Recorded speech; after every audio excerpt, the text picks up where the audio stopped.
rien manquer, abonnez-vous maintenant.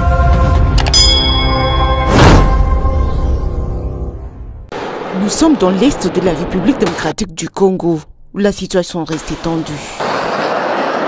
Des jeunes résistants à Zalendo, les forces armées de la République démocratique du Congo, se battent contre le M23.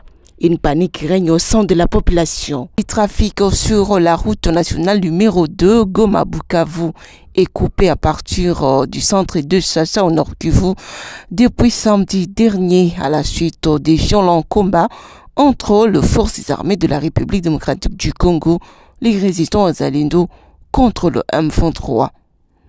Il n'y a plus de trafic entre Goma, Sake et Minova depuis la prise de Chacha samedi dernier.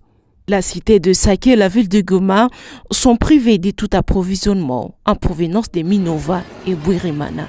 La société civile de Massissi donne un bilan provisoire des civils tués et plusieurs blessés, ainsi qu'un déplacement massif de populations civiles. La situation est confuse ce matin. Les mouvements de population civile est visible partout dans le territoire de Massissi. Des populations fuient vers la cité de Sake, alors qu'un certain habitants de Sake prennent également fuite vers la ville de Goma. Ce qui crée de nouveau une panique générale dans cette ville touristique. La province voisine du Sud Kivu accueille également plusieurs déplacés venus de Massissi. Nous sommes dans la partie est de la République démocratique du Congo. Pendant ce temps, le route reliant Goma et Massissi reste bloquée. Pendant de bombardements, les populations civiles sont plus victimes.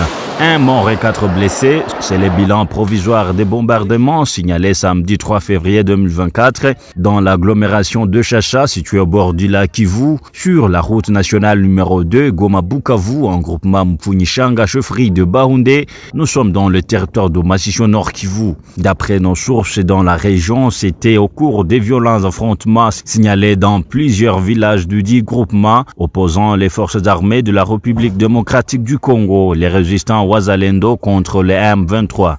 Plusieurs villages du territoire de Massissi sont sous le feu depuis un certain temps. La situation jusqu'à présent reste confuse et le mouvement de la population est visible partout dans ces entités, les uns vers Minova dans le sud Kivu, d'autres dans la partie de Sake malgré une certitude qui règne dans le groupement Kamuronza. À part ces victimes de cet enjeu de guerre à Chacha, plusieurs d'autres personnes restent victimes des balles perdues tirées dans des sens contraires. Le nombre exact de victimes de guerre n'est pas encore évoqué. Rappelons que c'est depuis la nuit du vendredi 2 février 2024 que la situation de panique a été signalée sur l'ensemble du groupement Mpunyishanga, mouvementé par la présence de troupes de l'armée congolaise et le résistant Wazalendo dans cette partie de Massissi.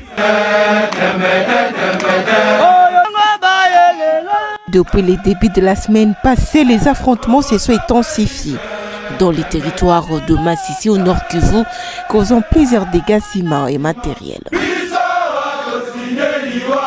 Les conflits armés dans l'est de la République démocratique du Congo a fait l'objet d'un entretien entre le secrétaire d'État américain et les facilitateurs à ces conflits désignés par la communauté d'Afrique de l'Est.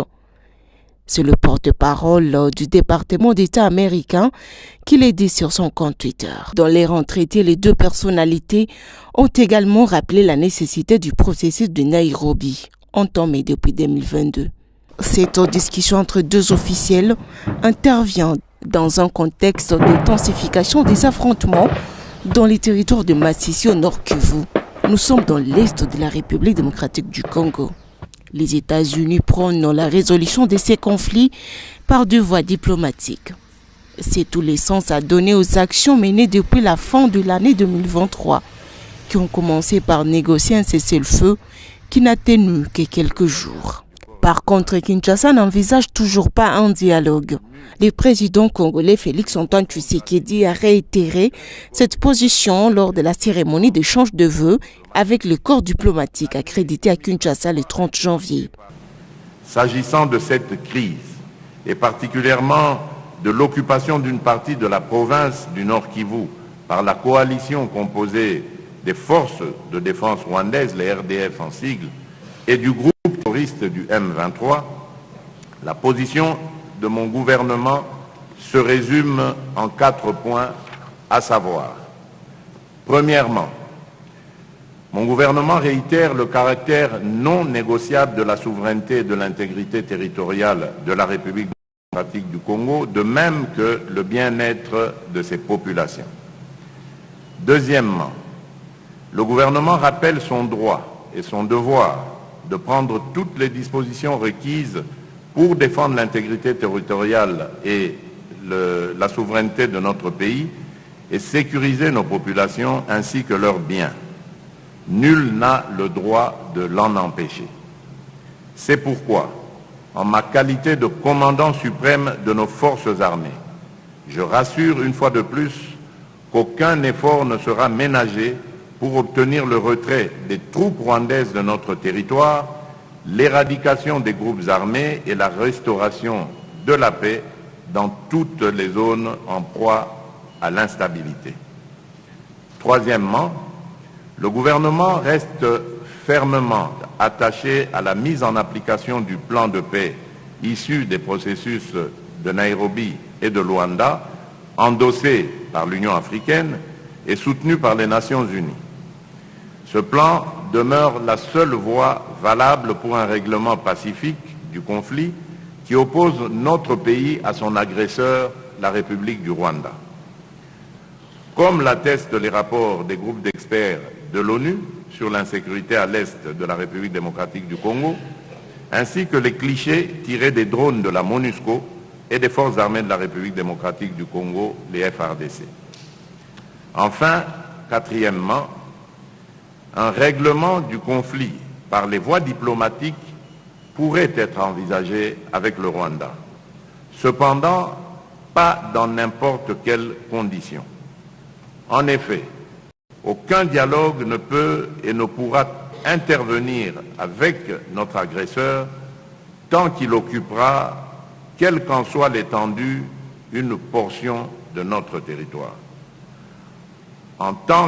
Et tant que cette situation perdurera, les forces armées de la République démocratique du Congo demeureront, quoi qu'il en coûte, commises à leur poursuite, et ce, jusque dans leur dernier retranchement. En d'autres termes, nous n'accepterons aucun compromis, quel qu'il soit, qui n'aurait d'autres objectifs que la sauvegarde de la souveraineté, de l'intégrité territoriale et de la stabilité de la République démocratique du Congo. Aucun compromis qui aura pour effet de porter atteinte aux droits inaliénables du peuple congolais à la vie et à la pleine jouissance de ses richesses. Merci parce que vous êtes nombreux à nous suivre. N'oubliez pas surtout d'ouvrir la cloche de notification pour avoir en temps réel nos prochaines diffusions. Oui, Jimmy, nous remercions toutes les personnes qui nous suivent sur Mibo Info. Merci de nous écrire en commentaire. Dites-nous, vous nous suivez depuis quelle région. N'oubliez pas d'aimer et de partager nos vidéos. Surtout, abonnez-vous si vous êtes nouveau à la chaîne et ouvrez la cloche de notification pour avoir la suite de nos différentes diffusions. On se retrouve dans le prochain numéro d'actualité. Portez-vous bien. Pour ne rien manquer, abonnez-vous maintenant.